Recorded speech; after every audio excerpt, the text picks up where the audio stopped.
கிருஷ்ணா.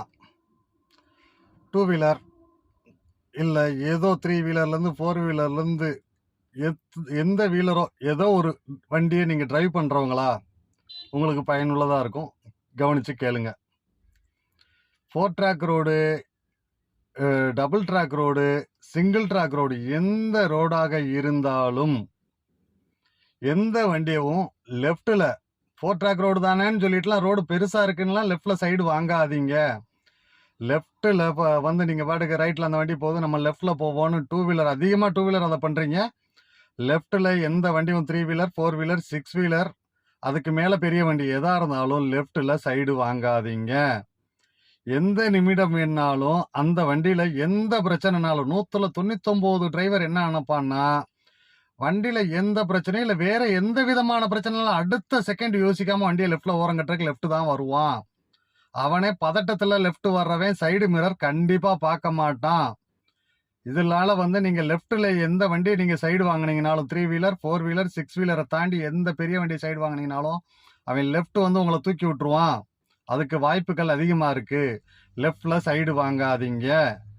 அது போக நீங்கள் எந்த வண்டியை வேணாலும் ரைட்டில் தான் சைடு வாங்கணும். 4 ட்ராக் ரோடு தானே, போகிறதுக்கு ஒரு ரோடு வர்றதுக்கு ஒரு ரோடு தானேன்ட்டுலாம் நீங்கள் அவ்வளோ அசால்ட்டாக இருக்காதீங்க. ரைட்டில் சைடு வாங்கி நீங்கள் போனாலும் கண்டிப்பாக முன்னாடி போகிற வண்டி எத்தனை வீல் வண்டியாக இருந்தாலும் அந்த டிரைவருக்கு நீங்கள் சைடு வாங்குறது தெரியணும். அவனுக்கு ஆரன் அடித்து நான் சைடு வாங்குறேன்டான்றத அவன் நாலேஜுக்கு போகணும். போனாதான் நீங்கள் சைடு வாங்குறது சேஃபு. புரிஞ்சுங்களா? அவனுக்கு நல்லா ஆரன் அடித்து நீங்கள் சைடு வாங்குறேன்றத அவனுக்கு தெரிகிற மாதிரி பண்ணிவிட்டு சைடு வாங்குங்க. ரைட் சைடில் மட்டும் சைடு வாங்குங்க. 1. 2வது, நின்றுட்டுருக்க வண்டி எந்த வண்டியாக இருந்தாலும் எந்த செகண்ட் வேணுனாலும் கதவு திறந்து டக்குன்னு ஆள் இறங்குவாங்க. சைடில் வண்டி வருதா வரலையானலாம் இப்போ எவனுமே பார்க்கறதில்ல. 3 வீலர் 4 வீலர் எத்தனை வீலராக இருந்தாலும் சரி, நின்றுட்டு இருக்க வண்டியை ஒட்டி சைடு வாங்காதீங்க. எந்த செகண்ட் வேணாலும் அந்த கதவு திறப்பாங்க, நீங்கள் அவ்வளோதான் பறந்துடுவீங்க.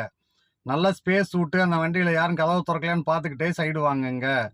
3வது, கிராமத்து சாலையில் நீங்கள் எங்கே போனாலும் 100% ஆக்சிடென்ட் ஆகாமல் இருக்கிறதுக்கு கிராமத்து ரோடு தானே காலியாக இருக்குன்னு சொல்லிட்டு நடு ரோட்டில் ஓட்டாதீங்க. எதிர்த்தாப்புலேயே அதே மாதிரி வந்தானா நேருக்கு நேரம் இடித்து ஒன்றுக்காகாமல் போயிடுவீங்க.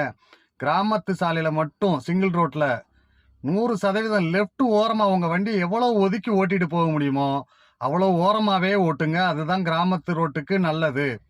4வது, ஏதாவது ஒரு இடம் நீங்கள் லெஃப்ட் திரும்ப வேண்டியது தாண்டிட்டீங்களா, பதட்டத்தில் வண்டியை பிரேக் அடிக்காதீங்க.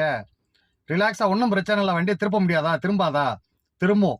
கொஞ்சம் தூரம் தாண்டி நிறுத்தி ஓரமாக நிறுத்தி லெஃப்ட் ரைட் பார்த்துட்டு யூ டர்ன் பண்ணி வாங்க. நன்றி நண்பர்களே.